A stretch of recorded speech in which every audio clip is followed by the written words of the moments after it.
Sangha yang saya muliakan, saudara-saudara para umat Buddha dari berbagai tempat, baik yang dari Kediri, baik yang dari Tulungagung, baik yang dari Blitar, dan tentu saja terutama yang dari daerah Ponggok ini sendiri. Bersama-sama kita malam hari ini melakukan Katina Puja di tempat yang seperti tadi telah disampaikan oleh pembawa acara, di tempat yang tentunya sangat alamiah, karena kita sangat dekat dengan alam. Bertenda tapi tidak berdinding, sehingga kita bisa langsung melihat pepohonan di samping kiri dan kanan kita. Memang tempat ini, Katina Puja tahun ini memang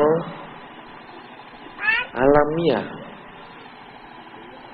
Tetapi tidak lama nanti setelah Katina ini selesai, mudah-mudahan dalam waktu belum sampai puasa nanti, bulan puasa, di tempat ini kita akan membangun sebuah wihara baru, sehingga diharapkan nanti Katina tahun depan kita sudah tidak lagi melihat pohon di kanan dan di kiri, tapi mungkin kita sudah berada di satu gedung yang cukup baik. Saudara-saudara, memang kita sengaja mengadakan di tempat ini. Katina tahun ini adalah Katina yang kedua yang menggunakan tempat yang alamiah. Katina tahun lalu kita mengadakan di rumah Ibu siapa? Bu Mistun mana? Bu Mistun hadir? Bu Mistun? Bu rawuh nama mboten Ibu? Ya? Wonten? Mboten? Tindak pundi? Oh, Bu Mistun malah mboten rawuh. Tahun lalu kita mengadakan di halaman rumah umat. Dan tahun ini kita mengadakan di tempat ini, dan mudah-mudahan di tahun depan tempat ini sudah layak digunakan untuk kebaktian. Saudara-saudara, kita sengaja menggunakan tempat ini dalam rangka Katina, karena memang Katina yang merupakan perayaan selama 1 bulan penuh adalah merupakan kesempatan para umat untuk berbuat baik. Di dalam Dharma sudah berulang-ulang diterangkan bahwa cerita tentang Katina ini adalah merupakan kesempatan para umat mempersembahkan jubah kepada para biku. Karena diceritakan pada zaman Sang Buddha dulu, para biku yang telah berjalan jauh, jubahnya menjadi rusak, warnanya menjadi luntur. Kemudian umat memohon kepada Sang Buddha untuk bisa membantu para biku mendapatkan jubah yang baru. Dan kemudian Sang Buddha memberikan izin, memberikan peraturan bahwa selama 1 bulan para biku punya kesempatan mendapatkan jubah yang baru. Pada malam hari ini, para umat Buddha dari Kediri, para umat Buddha dari Tulungagung, para umat Buddha dari Blitar, dan dari Ponggok ini sendiri, datang ke sini untuk mengikuti upacara Katina. Dan Katina ini berarti kita, di dalam pikiran kita bahwa saya akan membantu kebutuhan para biku. Jubah adalah sebagai lambang kebutuhan para biku.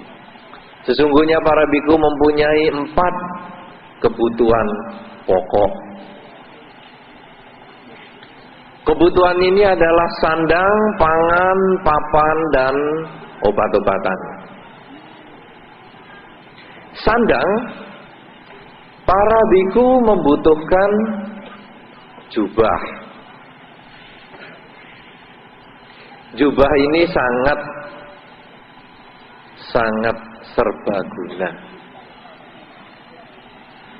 Kemana saja kita pergi, jubah kita ya cuman ini. Kita berkunjung ke baktian di wihara, kita berkunjung ke baktian di rumah umat, kita berkunjung ke rumah sakit. Di rumah sakit melihat orang sakit, melihat orang melahirkan, melihat orang meninggal, jubahnya tetap ini. Tetapi beda dengan para umat. Para umat pergi ke wihara, pakaiannya lain. Mau tidur, pakaiannya lain.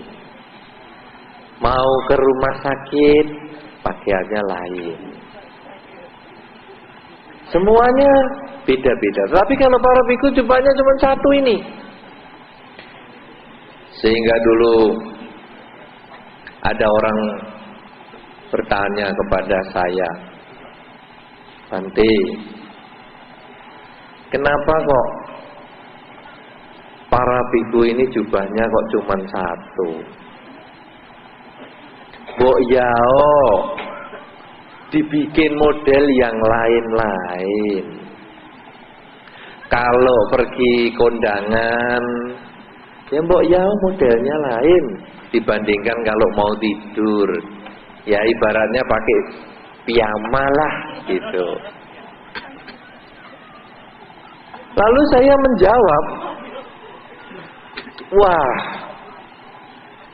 ini justru seninya para biku ini karena jubahnya cuma satu. Loh, tapi kan kata orang itu lagi, Indonesia kan penghasil kain yang sangat baik. Kalau para biku ini jubahnya cuma satu, berarti melecehkan negeri Indonesia yang gemah ripah loh jinawi. Gitu, Pak. Ya. Gemah ripah loh jinawi. Saya menjawab, salah. Justru saya menggunakan jubah hanya satu. Justru para biku ini hanya menggunakan jubah hanya selembar. Karena ini sangat menghargai hasil bumi Indonesia. Loh kok bisa? Bisa. Katakanlah sekarang menggunakan jubah ini dibuat dari kapas. Katakanlah berapa ya? Katakanlah 50 kilo begitu. Pakaian. Saya tidak tahu tekstil berapa coba. Kain 1 meter persegi butuh kapas berapa? Tidak ada yang tahu toh. Berarti saya kan belum tentu salah tadi. Karena Anda kan belum tahu. 50 itu kan kapasnya. Lah kalau nanti jadi bedang kan jadi bukan terus jadi 50 juga di sini. Belah sapi 10, nah misalnya belah sapi 75 kilo lah, jadi daging juga tidak 75 kilo toh. Iya toh. Nah, jadi ya ini ya sama. Ya katakanlah ya kakean wis 20 kilo.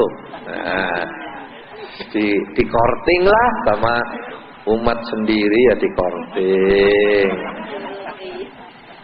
Katakanlah 20 kilo kapas yang dipintal untuk bisa menjadi kain jubah.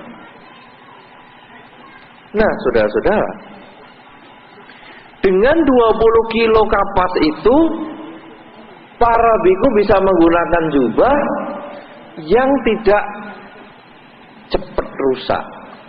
Dalam pengalaman saya sendiri, saya pakai jubah itu rusak kira-kira dipakai selama 2,5 tahun. Setiap hari loh itu dipakai terus. Dicuci tidak diganti, ya jemur, ya cuci jemur, kepering pakai lagi. Makanya kalau cuci harus lihat hari. Hari kerja ada ceramah enggak ya? Loh. Grimis enggak ya? Cuci. Tapi cuma satu dipakai dan ini bertahan 2,5 tahun. Sampai luntur 2,5 tahun. Nah, saudara-saudara, dengan katakanlah kapas tadi 30 atau 20 kilo, seorang biku bisa bertahan menggunakan pakaiannya selama 2,5 tahun. Sedangkan orang yang bukan biku dalam 2,5 tahun ngabisin berapa banyak kapas coba. Untuk sarungnya saja 5. Sarung pergi ke kali, sarung pergi tidur, sarung pergi ke pesta. Ya toh?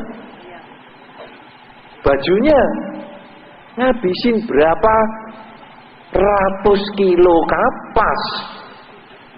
Nah, orang itu lalu mengatakan, loh, Indonesia kan gemar ripah lojinawi, nggak apa-apa kapasnya banyak. Salah. Saya seorang biku menggunakan kapas ini katakanlah 20 kilo. Sisanya bagaimana? Sisanya kan bisa untuk yang lain yang belum mendapatkan pakaian.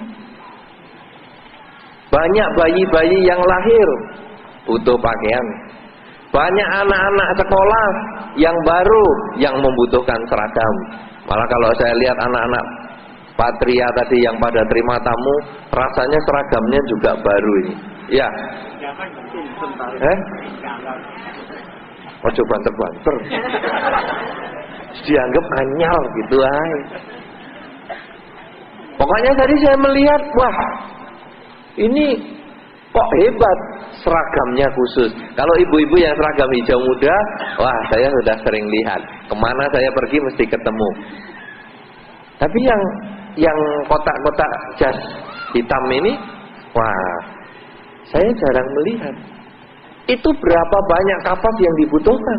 Kalau semua rayaan kapas, wah Indonesia bisa habis. Justru dengan jubah biku hanya butuh sedikit, bisa diberikan kepada orang lain. Dikatakan di situ, melalui perayaan Katina, kita tumbuhkan kepedulian sosial terhadap sesama. Menjadi biku ini, dengan menggunakan pakaian yang sangat sederhana, memberikan kesempatan kepada yang lain mendapatkan kain yang sesuai. Jadi kalau Anda, wah aku baju tidur aja 10, baju ke kali 5, sebetulnya Anda itu bukan menghargai gemah ripah lojinawinya negeri Indonesia, tapi malah memboroskan hasil bumi Indonesia sehingga tidak bisa diwariskan kepada anak turunnya. Nah, itu yang pertama. Lalu orangnya ngomong lagi, tapi Bapak Biku bukan hanya ngurusi pakaian. Makan sehari ya sekali. Padahal Indonesia berasnya banyak.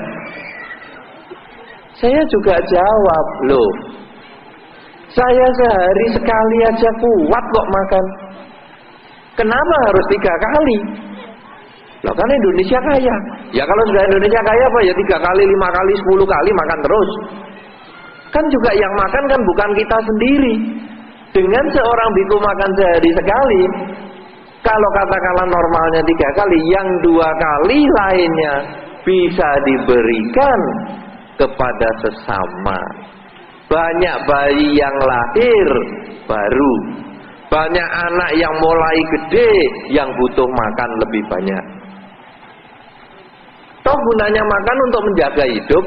Buktinya saya belasan tahun makan sehari sekali ya kuat. Pakaian juga begitu. Gunanya kan hanya untuk menutup hal-hal yang tidak perlu diketahui orang lain. Ya toh? Lah sekarang dengan jubah ini kan sudah menutupi apa saja yang tidak perlu Anda ketahui. Lah pakaian Anda kan juga itu. Loh fungsinya sama. Kenapa harus ganti-ganti? Oh tapi kurang gengsi Bante, kurang gengsi. Kalau pakai jubah ora gengsi. Loh, pakai jas lebih gengsi kayak Pak Kasminto. Jubah ini serbaguna. Kalau dingin untuk kemulan bisa. Karena jubah ini kan gede, kayak spray. Nah, untuk kemul bisa. Nah, coba jasnya Pak Kasminto dingin untuk kemul. Nggak bisa.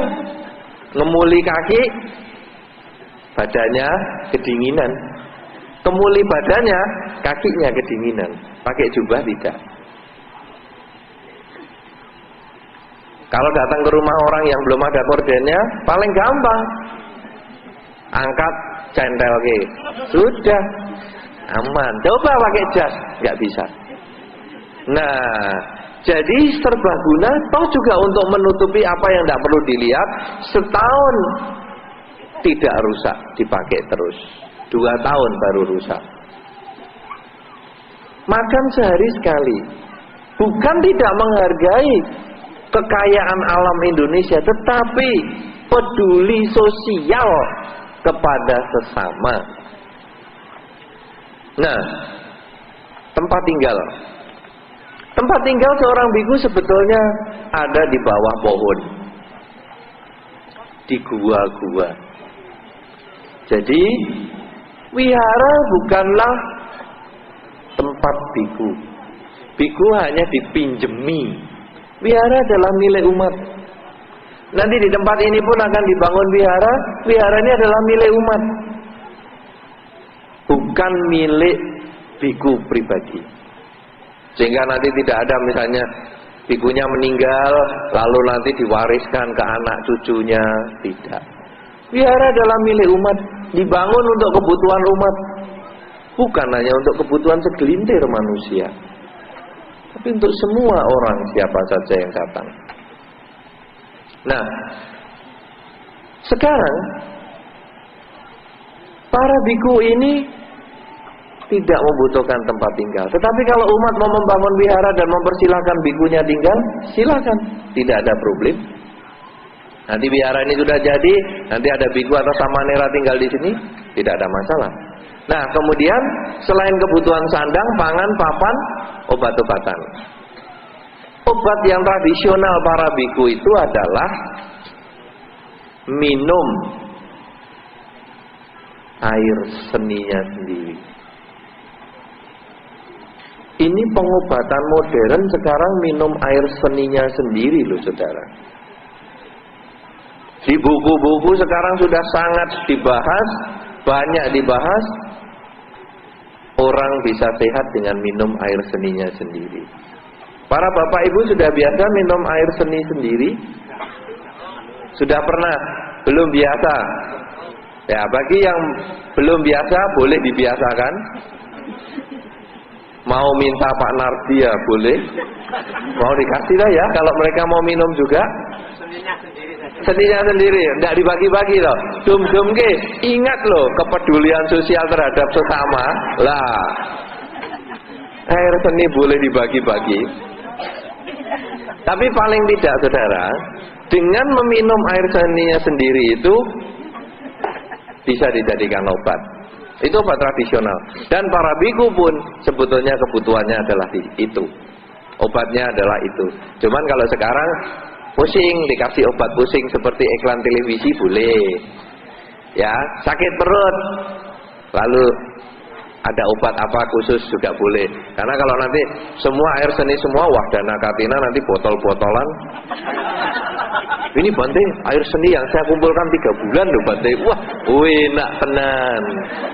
Wah, ini bisa untuk siram-siram tanaman, mati semua ini pohonnya. Nah, tetapi kebutuhan biku adalah 4.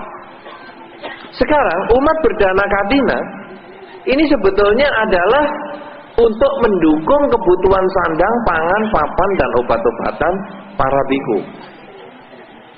Kenapa demikian saudara? Karena hubungan biku dengan umat ini adalah hubungan yang saling menguntungkan, saling memberi, saling berbagi. Seorang biku tanpa dukungan umat juga tidak bisa hidup. Kenapa? Makan aja harus diserahkan. Dan sekarang kalau nggak ada umat, nggak ada yang menyerahkan makanan, bagaimana biku bisa hidup? Justru ini dengan adanya dukungan umat, biku itu hidup.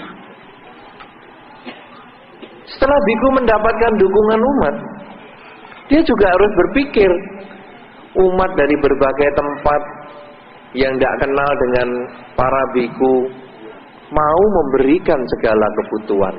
Kebutuhan sandang, kebutuhan pangan, kebutuhan obat-obatan.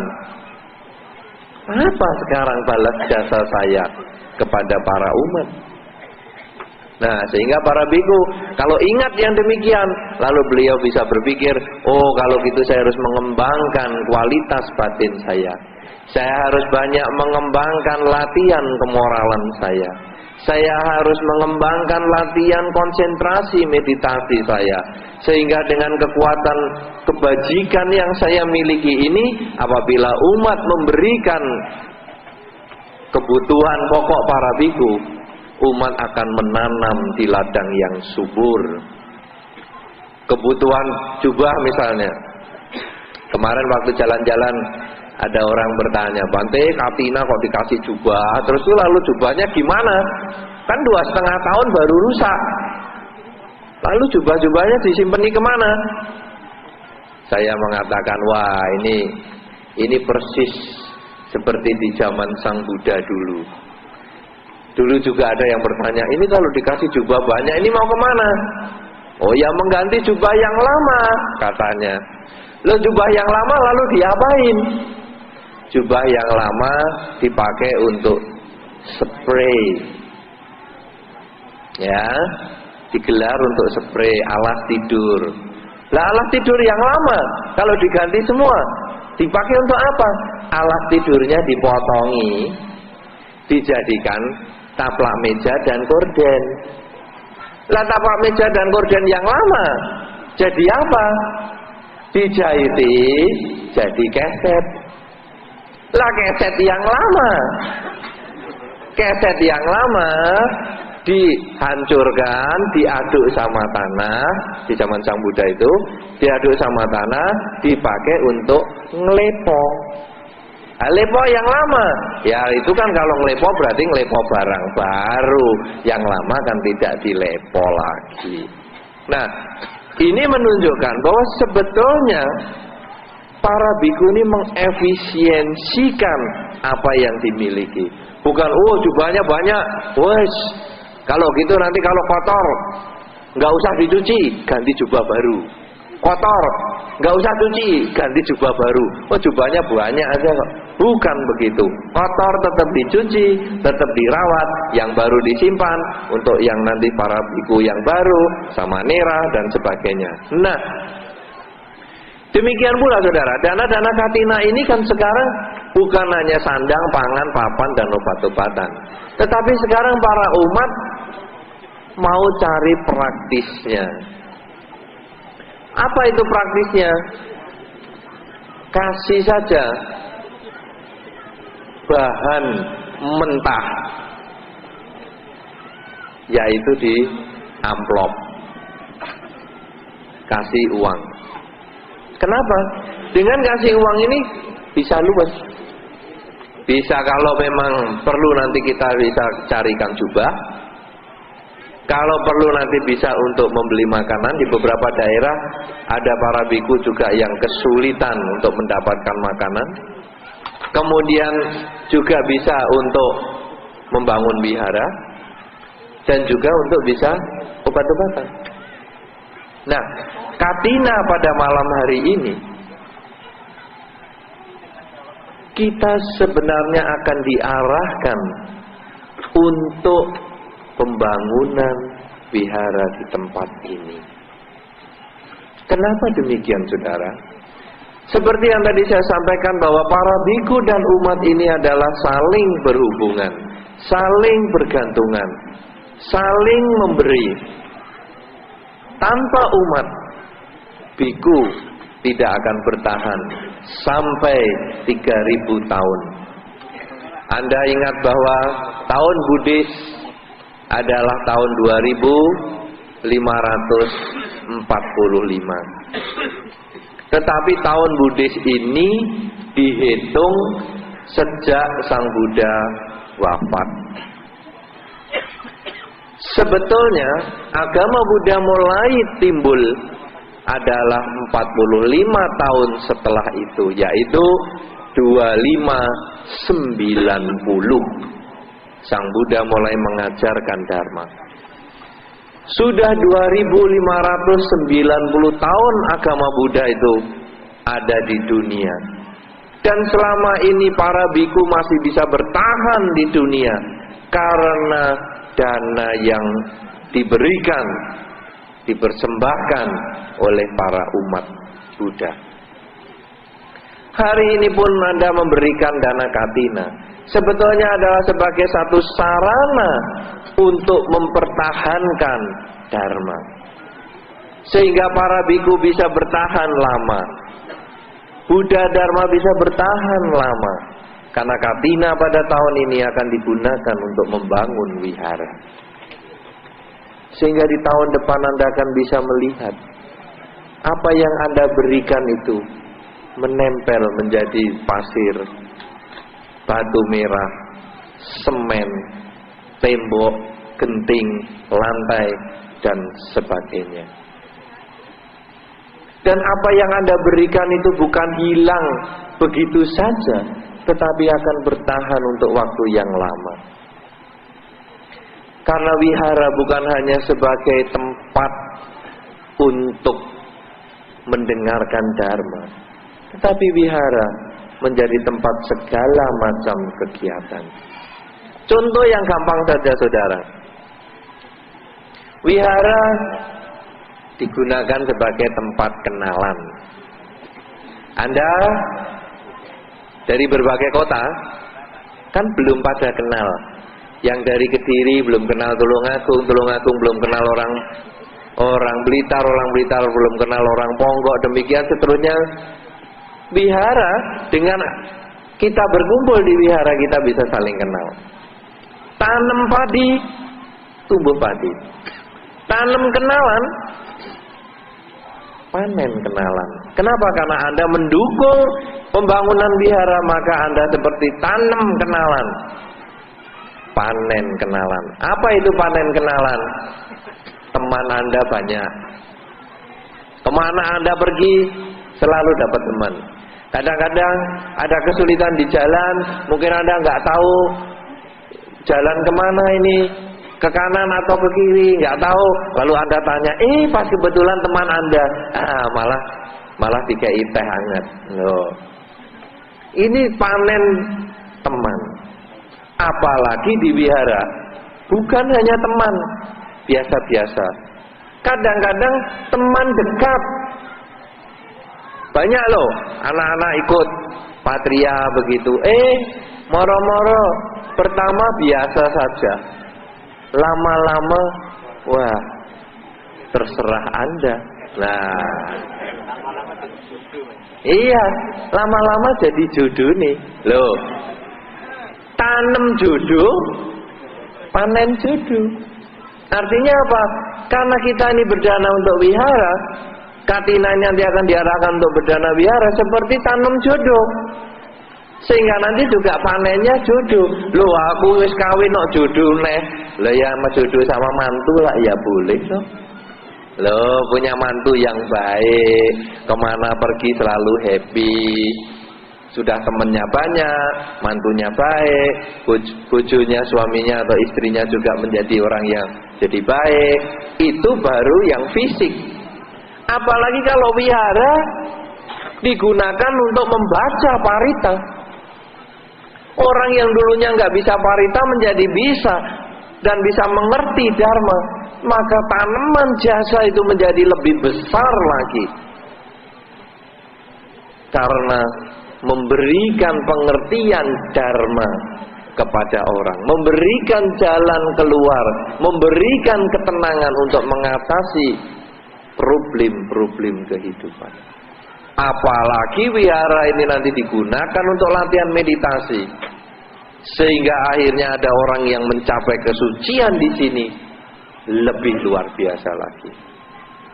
Nah, oleh karena itu saudara-saudara, dana katina bukan hanya sekedar dana, ya upacara lah, saya berdana jubah, saya berdana makanan, saya berdana obat-obatan, tempat tinggal dan sebagainya, atau saya berdana amplop. Bukan seperti itu.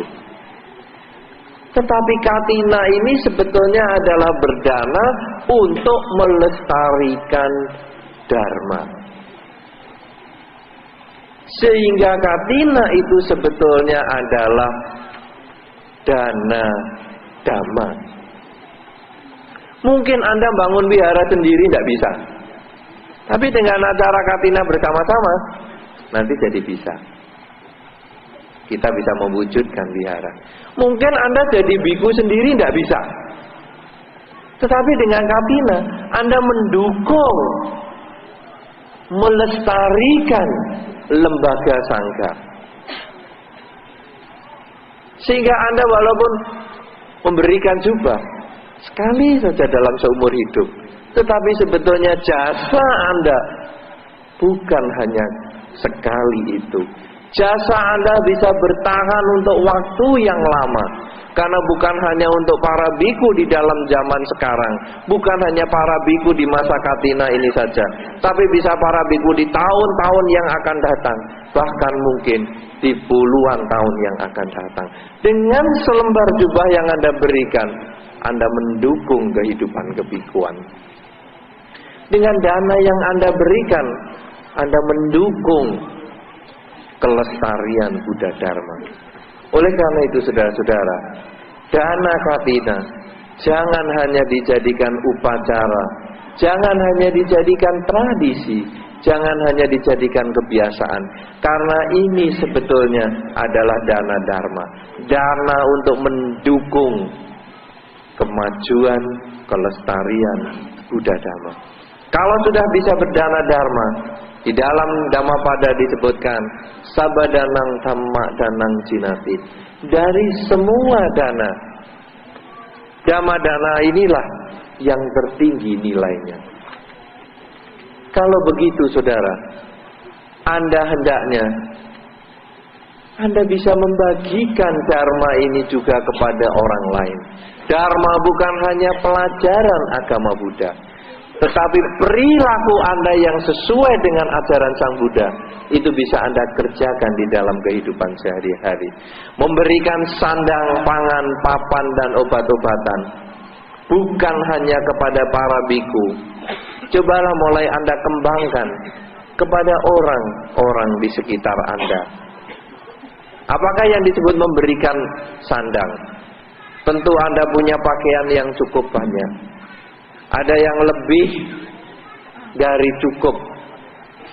Atau mungkin Anda sudah kepingin ganti pakaian yang lain. Kenapa Anda harus simpan pakaian yang lama itu? Kadang-kadang ada ibu-ibu yang mengatakan kepada anaknya, ini loh nak, ibu dulu waktu masih TK pakainya seragam yang ini. Loh, tak simpen. Ibu waktu SMP seragamnya yang ini. Loh, anaknya sudah gede kok masih seragam SD, SMP kok disimpen. Kenapa tidak kita bagikan kepada lingkungan kita? Kalau tadi para biku sudah mengajarkan bahwa dengan menggunakan jubah yang bisa bertahan 2,5 tahun, sisanya kapas tadi bisa diberikan untuk mereka yang menderita. Sekarang mungkin Anda tidak bisa seperti itu, tetapi Anda punya pakaian yang mungkin telah Anda pakai, pakaian yang mungkin sudah tidak Anda sukai lagi, pakaian yang mungkin sudah kesempitan atau kelonggaran untuk Anda. Cobalah Anda kumpulkan, Anda bagikan kepada mereka yang membutuhkan.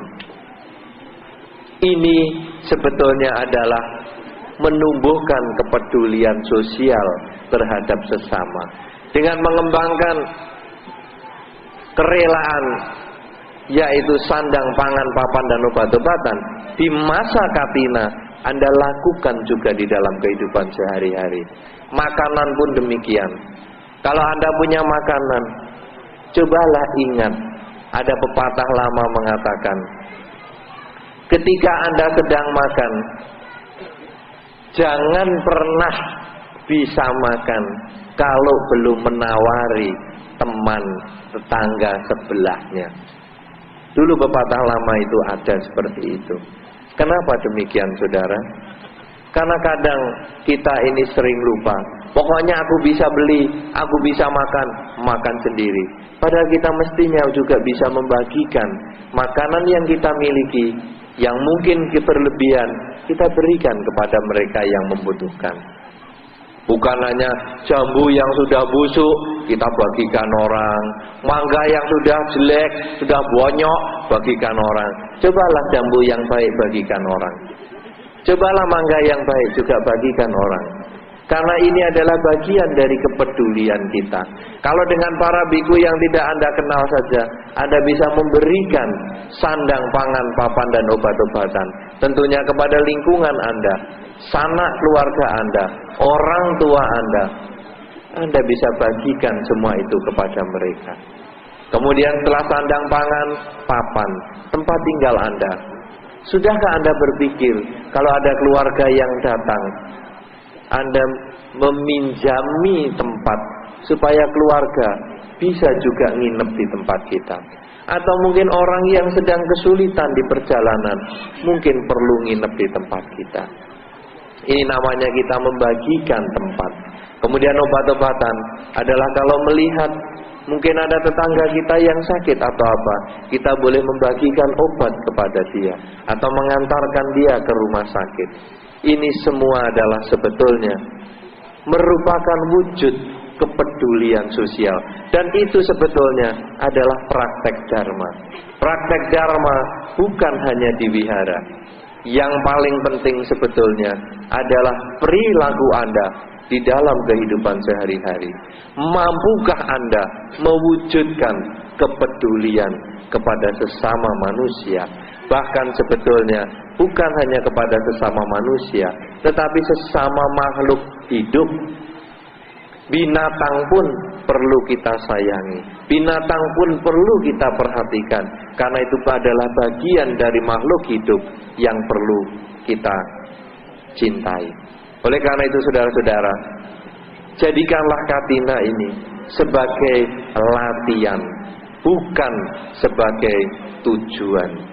Latihan untuk mengembangkan kebajikan, latihan untuk merelakan sandang, pangan, papan, dan obat-obatan kita, sehingga di dalam kehidupan sehari-hari, marilah kalau ada orang yang kesulitan, kalau ada lingkungan kita yang tertimpa musibah, tertimpa bencana, marilah kita membantu dia dengan memberikan sandang, pangan, papan dan obat-obatan yang kita miliki, sehingga hidup kita bisa mempunyai arti, membahagiakan orang lain, dan orang di sekitar kita pun mendapatkan manfaat dari keberadaan kita di sini. Selamat Katina 2545. Semoga hikmah Katina ini akan memberikan manfaat untuk Anda, karena sesungguhnya dari semua pemberian dharma lah yang tertinggi nilainya. Anda datang kemari mengikuti Katina adalah memberikan pemberian dharma karena mendukung Buddha Dharma. Tetapi setelah pulang, Anda bisa melaksanakan di dalam kehidupan sehari-hari. Sesungguhnya itu pun adalah dana dharma untuk lingkungan Anda. Semoga Anda berbahagia di dalam dharma. Semoga semua makhluk, bagi yang tampak maupun yang tidak tampak, akan memperoleh kebaikan dan kebahagiaan sesuai dengan kondisi karmanya masing-masing. Sabe sata bawantu sukitata.